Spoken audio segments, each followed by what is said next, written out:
ജോവേൽ 2:25, യോവേൽ പ്രവാചകൻ്റെ 2:25. ഇരട്ടി അനുഗ്രഹം, ഡബിൾ ബ്ലെസ്സിങ്സ്. ദൈവത്തിൻ്റെ അനുഗ്രഹം ദൈവം തരാൻ ആഗ്രഹിക്കുന്നെന്നും വർഷത്തിൻ്റെ ആദ്യമേ ദൈവം അനുഗ്രഹങ്ങൾ ദൈവം അങ്ങ് പറയുകയാണ്, ഒന്നിൻ്റെ പുറകെ ഒന്നായിട്ട്. പക്ഷെ അത് വാങ്ങിച്ചെടുക്കാൻ നമ്മൾ തയ്യാറാകണം. നമ്മൾ ദുഃഖത്തിലും വിഷമത്തിലും ഇരുന്ന് നിരാശ പറഞ്ഞുകൊണ്ടിരിക്കുന്ന ആളുകളോട് ദൈവാത്മാവ് പറയുകയാണ്, ചേഞ്ച് യുവർ തോട്ട്സ്. ചിന്തയിൽ വ്യത്യാസം വേണം. നമ്മുടെ മനസ്സിനകത്ത് അഴുക്ക് ചിന്ത ഇരിക്കരുത്.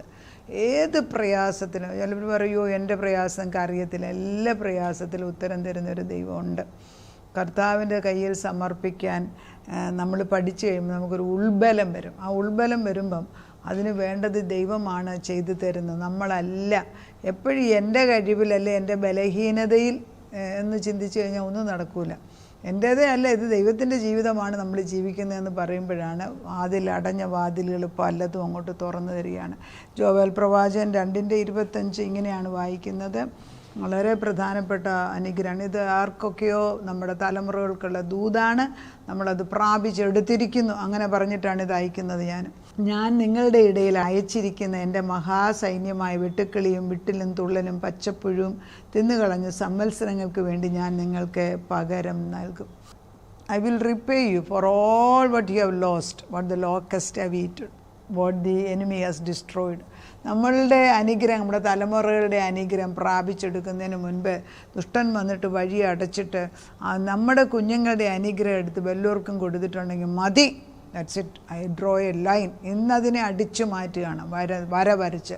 എനിക്കുള്ളത്, എൻ്റെ സമ്പത്ത്, നമ്മൾ പ്രാർത്ഥിച്ചതിൻ്റെ അനുഗ്രഹങ്ങൾ, നമ്മുടെ തലമുറയ്ക്ക് അനുഗ്രഹം എൻ്റെ ഭവനത്തിൽ വന്ന് വീഴണം, അതവൻ്റെ മടിയിൽ കൊണ്ടുതരണം. അപ്പച്ചൻ പറഞ്ഞ് നോക്ക്, എൻ്റെ മടിയിൽ. ഞാൻ എല്ലായിടത്തും പോയി നോക്കേണ്ട ആവശ്യമില്ല. എനിക്കൊരപ്പനുണ്ട്, എന്നെ കരുതുന്ന ഒരു ദൈവമുണ്ട്, സർവ്വ സൃഷ്ടിയുടെ ഉടമസ്ഥനായ ദൈവം എനിക്ക്. അപ്പം നമ്മൾ ആരും മക്കളെയും കൊണ്ടല്ല വന്നിരിക്കുന്നത്, ഇതെല്ലാം ദൈവം തന്ന ദാനമാണ്. അവനെ തിരിച്ചാൽ ദൈവത്തെ ഏൽപ്പിച്ചിട്ട് കർത്താവേ നീ അത് ചെയ്യും എന്ന് ഉറപ്പിച്ചു. അപ്പം കർത്താവ് നമ്മുടെ കണ്ണിലോട്ട് നോക്കിച്ചാൽ നീ പറയുന്നത് നീ വിശ്വസിക്കുന്നുണ്ട്. അവിടെയാണ് പിന്നെ ടെസ്റ്റ്.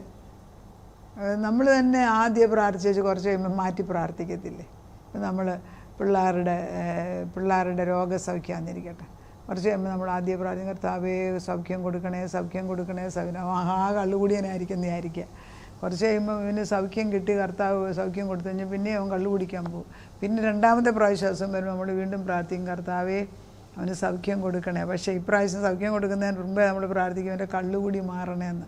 കുറച്ച് കഴിയുമ്പോൾ നമ്മൾ പറയാം, അയ്യോ സൗഖ്യവും വേണ്ട, ഒന്നും വേണ്ട, നിൻ്റെ ഇഷ്ടം പോലെ എന്താണെന്ന് വെച്ചാൽ നീ ചെയ്യും. കാരണം സൗഖ്യം തന്നാൽ അത് ഉപയോഗിക്കാൻ അറിഞ്ഞുകൂടാ. സോ ജ്ഞാനമായിട്ടുള്ള പ്രാർത്ഥനയ്ക്ക് ഇറ്റ് ടേക്സ് ടൈം. കർത്താവ് പറയുന്നത് ഇപ്പം ശത്രുവിനെ അയച്ചത് എന്തുകൊണ്ടാണ്? ഈ ജോൺ ഓസ്റ്റീൻ എന്ന് പറഞ്ഞ അദ്ദേഹം മരിച്ചു കേട്ടോ. അദ്ദേഹമാണ് ഈ അമേരിക്കയിലെ ലേക്ക് വുഡ്സ് ചർച്ചിൻ്റെ ഉടമസ്ഥൻ. അദ്ദേഹം പറയുമായിരുന്നു, പിന്നെ പരിശുദ്ധാത്മാവ് നമ്മുടെ ഹൃദയത്തിനകത്തോട്ട് നോക്കിയിട്ട് ദൈവാത്മാവിന് വിപരീതമായിട്ടുള്ള ചിന്തകൾ എവിടെയാണെന്നിരിക്കുന്നത് പരിശുദ്ധാത്മാവിനറിയാം. അവിടോട്ട് തന്നെ ആരോ അയച്ചോളം പറ, അമ്പ അയച്ചോളം പറ, അവിടെ തന്നെ ചെന്നത് കൊള്ളണം, എന്നിട്ട് അത് തീ കത്തിച്ച് കളയണം. അതാണ് ദൈവം ചെയ്യുന്നത്. അപ്പോൾ പലപ്പോഴും പരീക്ഷണം നമ്മൾ മക്കൾക്കാന്ന് വിചാരിക്കുന്നെങ്കിലും അല്ലെ ഭർത്താവിന് ആർക്കെങ്കിലും നമ്മുടെ മേൽ കൂടാണ് ഈ ചോദ്യം. നമ്മളിലുള്ള കീടം കൂടി എടുത്തു കളയാനാണ് ഈ പരീക്ഷണം വരുന്നത് നമ്മൾ മനസ്സിലാക്കി ദൈവത്തോട് പ്രാർത്ഥിച്ചാൽ എളുപ്പം ഉത്തരം കിട്ടും. ഒത്തിരി മാറ്റം നമ്മളിൽ വരും. Change has to happen in me. എന്നിലാണ് ആദ്യം മാറ്റം. ഞാൻ മാറാതെ എൻ്റെ ഭവനം മാറത്തില്ല, ഞാൻ മാറാതെ എൻ്റെ ദേശവും മാറത്തില്ല. അതൊന്ന് മനസ്സിലാക്കിയാൽ ഇപ്പം നമ്മൾ നിനക്കാണ് കുഴപ്പമെന്ന് ധൈര്യമായിട്ട് പറയാൻ ആര് നിൽക്കും? ആര് പറയും? പറ. ഇപ്പം ദാവീദ് ബത്ശിബായുമായിട്ടുള്ള അടുപ്പത്തിൽ യൂറിയയെ കൊന്നിട്ട് സ്ത്രീയെ ഭാര്യയായിട്ട് എടുക്കുകയാണ്. അത് ആരും അറിഞ്ഞിട്ടില്ല, അല്ലേ രാജാവ് വേണ്ട ആര് ചോദിക്കാൻ എന്നുള്ള ധൈര്യത്തിലായിരിക്കുന്നത്. പക്ഷേ ദൈവം നാഥാൻ പ്രവാചകനെ അങ്ങോട്ട് പറഞ്ഞു വിടുകയാണ്, ചെന്ന് പറയാൻ പറഞ്ഞു. നാഥാൻ ചെന്ന് പറഞ്ഞു കഴിഞ്ഞപ്പം ദാവീദിൻ്റെ മുമ്പിൽ, രാജാവിൻ്റെ മുമ്പിൽ ആരും പറയില്ല. പറഞ്ഞു പോയെങ്കിൽ അവൻ്റെ തല പോകും. അതുകൊണ്ടാണ് അവൻ രാജാവിൻ്റെ മുമ്പിൽ പറയാനുള്ള ധൈര്യം നാഥാൻ അനുസരിച്ചു. ചെന്ന് പറഞ്ഞു കഴിഞ്ഞപ്പോൾ ദാവീദ് പാപം ഏറ്റു പറഞ്ഞു. അതുകൊണ്ടാണ് 51-ാം സങ്കീർത്തനം എഴുതപ്പെട്ടത്. നമ്മൾ മനസ്സിലാക്കേണ്ടത് ആ പറയാനുള്ള ധൈര്യം എവിടുന്ന് കിട്ടി? ആ പറയുന്ന ആരോടാണ്? രാജാവിനോട്. അതെങ്ങനെ പറഞ്ഞു? ആ ധൈര്യം നമുക്കുണ്ടോ? അത് പറയാനുള്ള ധൈര്യം വരുമ്പം ഉത്തരം കിട്ടുമെന്നേ.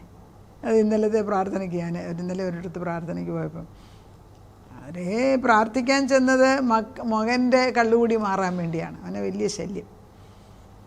പക്ഷേ അപ്പനും കള്ളുകൂടിക്കും.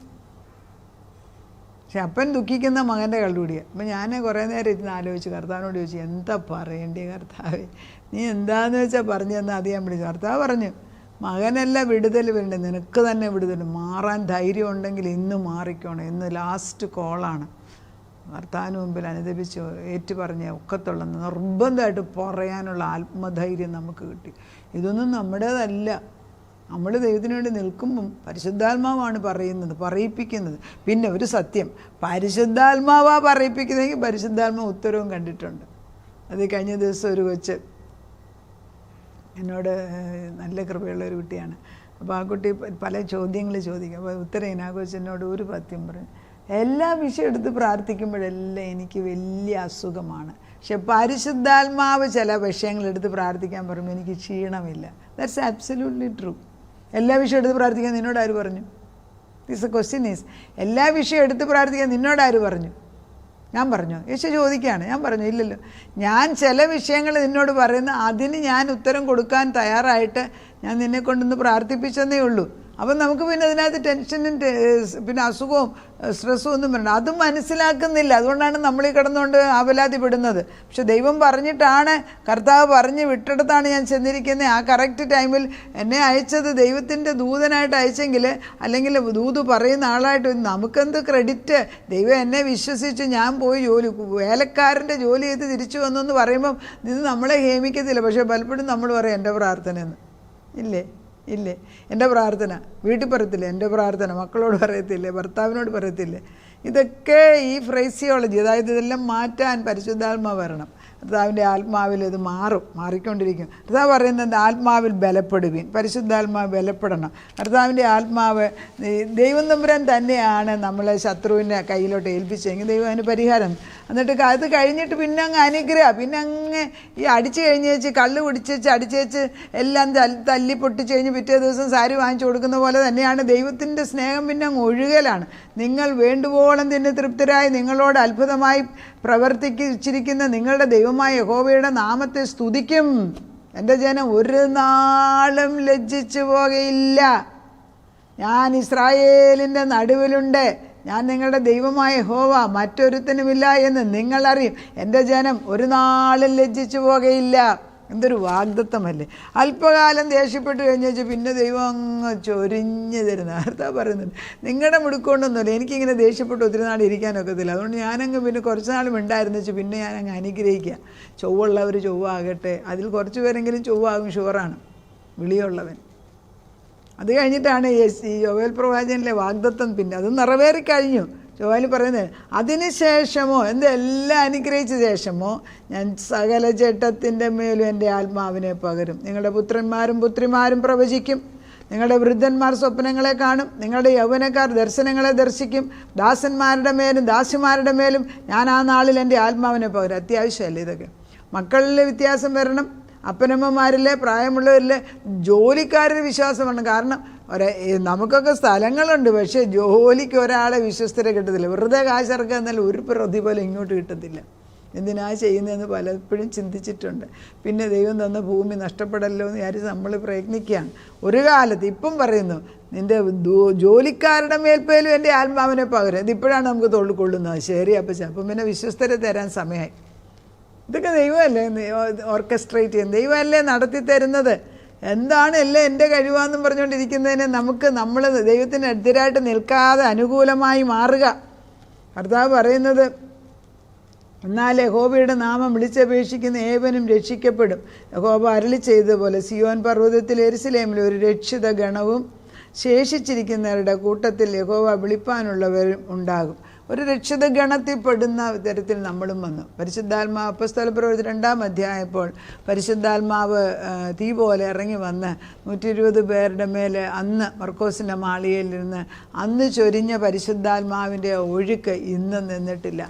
ഈ അഭിഷേകം നഷ്ടപ്പെടരുത്. ഈ അഭിഷേകം ചോർന്നു പോകരുത്. ഈ അഭിഷേകം ഒരിക്കലും ഇല്ലാതാകരുത്. അതിനുവേണ്ടി പ്രയത്നിച്ചേ പറ്റൂ. അതിനുവേണ്ടി ജാഗ്രതയോടെ പ്രാർത്ഥിക്കുക. ദൈവം നമ്മളെ അനുഗ്രഹിച്ചിരിക്കുകയാണ്. നമ്മുടെ തലമുറകളുടെ മേൽ കർത്താവിൻ്റെ കൈ തൊട്ട് കഴിഞ്ഞിരിക്കുന്നു. കർത്താവ് ഈ വാക്യങ്ങളാണ്, എൻ്റെ മക്കളുടെ മേലെ എൻ്റെ ആത്മാവിനെ അപ്പച്ചൻ പകരും. പിന്നെ ഈ വാക്യം നമ്മൾ തൊട്ട് കഴിഞ്ഞാൽ പിന്നെ അപ്പച്ചന് മാറാൻ നോക്കുമോ? ഇത് നിൻ്റെ നാമത്തിൽ, യേശുവിൻ നാമത്തിൽ. അപ്പോസ്തല പ്രവൃത്തി നടന്ന അതിൻ്റെ പ്രോഫസിയാണ്. അത് അപ്പോസ്തല പ്രവൃത്തി 2-ാം അധ്യായത്തിൽ നടന്നത്, നമ്മുടെ തലമുറകൾക്ക് വേണ്ടി തന്നത് നമ്മൾ പ്രാപിച്ചെടുത്തിരിക്കുന്നു. അങ്ങനെ തന്നെ സംഭവിക്കട്ടെ. നമുക്ക് പ്രാർത്ഥിക്കാം. നാഥ, ആത്മാവിനെ പകരുക എന്നുള്ള സത്യം, ദൈവത്തിൻ്റെ മക്കളിലേക്ക് പരിശുദ്ധാത്മാവിനെ പകരാൻ ഞങ്ങളെക്കാട്ടി കൂടുതൽ ആഗ്രഹം നിനക്കാണ്. നിൻ്റെ ആത്മാവിന്, അതായത് ഞാനാണ് നിങ്ങളുടെ അപ്പൻ, ഞാനാണ് നിങ്ങളെ സൃഷ്ടിച്ചത്, ഞാനാണ് നിങ്ങളുടെ വീണ്ടെടുപ്പുകാരൻ എന്നൊക്കെ അറിയിക്കാൻ പിതാവിനും പുത്രനും പരിശുദ്ധ റൂഹായ്ക്കും ആഗ്രഹമുണ്ട്. പക്ഷെ നമ്മൾ ഒരു തരത്തിൽ അടുക്കത്തില്ല കർത്താവേ.